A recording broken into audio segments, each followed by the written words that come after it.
Donc je vais vous parler de Tigress, qui est une protection logicielle qui est développée par l'Université d'Arizona, par Christian Colbert, qui a d'ailleurs écrit un livre sur la protection logicielle et l'obfuscation.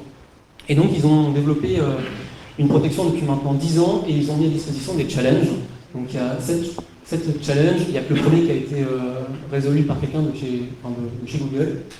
Et donc il y a 5 binaires par challenge et on a plusieurs niveaux d'obfuscation. Donc il y a de la vertu, puis après on peut voir qu'il y a des super opérateurs, focus control, et puis sur la VM4, on a 2 niveaux de vertu.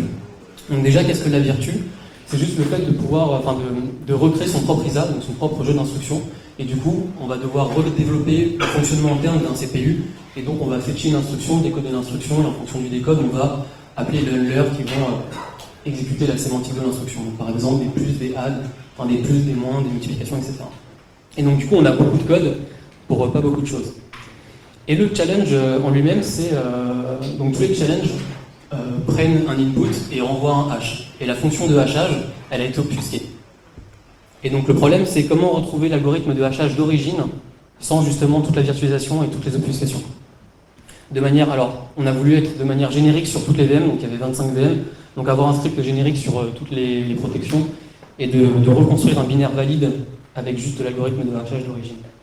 Donc pour ça, on utilise Triton. Donc Triton, c'est juste un moteur d'exécution symbolique. Ça nous permet aussi de faire de l'émulation symbolique. Donc on l'utilise, on fait une émulation. Sur cette émulation, on a une trace, et donc on a la sémantique de toute une trace.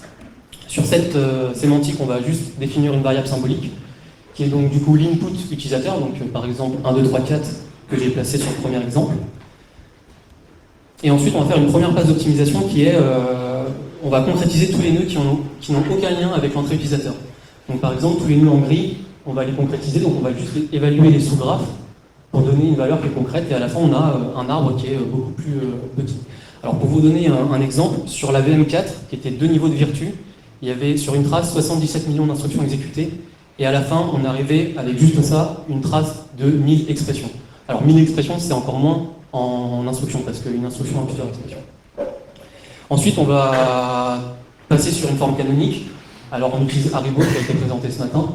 Et Haribo va nous permettre de faire des simplifications symboliques. Alors pour le cas de Tigress, ça n'a pas été nécessaire, mais dans le cas où il y avait eu des MBA, on aurait pu casser les MBA avec Haribo. Et ensuite, Haribo nous permet, comme l'a dit Marion ce matin, de passer vers l'IRLLVM. Donc c'est ce qu'on fait, on passe vers l'IRLLVM. Ensuite on applique les passes d'optimisation LLVM et on recraft un binaire qui est valide. Avec une seule trace, on a réussi à extraire l'algorithme de hachage, 100% de l'algorithme de hachage sur plusieurs protections, sur plusieurs VM, mais comme on peut le voir, certains, non. Alors pourquoi? Parce que dans l'algorithme de hachage, il y a des branches qui sont prises en fonction de l'entrée utilisateur, et du coup, il nous faut plus de traces pour pouvoir reconstruire un CFG qui est correct. Donc on fait plusieurs traces, on fait l'union de ces traces, on nous donne un CFG, et à la fin, avec seulement 2 traces, on solve toutes les VM, excepté 2 parce qu'il y avait une loupe sur entrée utilisateur et c'était un peu plus chiant, du coup on ne l'a pas fait. Le premier challenge a été résolu par le mec de Google en 8 heures, de reverse à la main, donc bravo à lui parce qu'en statique c'est vraiment compliqué. Et de manière dynamique, on solve du coup 20 challenges en quelques secondes. Et la VM4, ça nous a pris 2 heures dans le pire des cas, parce qu'il y avait beaucoup de simplifications à faire. Et ça m'a pris 170 Go de RAM pour le challenge 3 de la 4. Alors petit tricks, j'ai installé en fait un SSD de 500 Go et j'ai installé une Ubuntu juste pour l'épreuve de 450 Go de swap. Ça marche super bien. Voilà, donc si vous voulez, alors je suis désolé, le VGA, j'ai un problème de VGA, donc je ne peux pas faire de démo, mais tout est public sur GitHub, il y a tous les binaires qui ont été recompilés, simplifiés, vous pouvez vérifier dans IBA qu'on ment pas. Il y a toutes les expressions symboliques, toutes les expressions LLVM sans l'optimisation O2, avec l'optimisation O2 pour voir la différence. Et également ce qu'on a fait, vu que c'est des traces symboliques, ce qui est cool, c'est que depuis un hash, en fait, on peut avoir toutes les collisions en input. Donc pareil, j'ai pas de démo, mais en gros, vous donnez un hash pour une épreuve et ça vous sort un nombre déterminé de collisions qui est valide, quoi. Donc la conclusion de tout ça, c'est l'exécution symbolique, la politique de concrétisation et les passes d'optimisation des compilateurs, c'est vraiment génial pour la désobfuscation.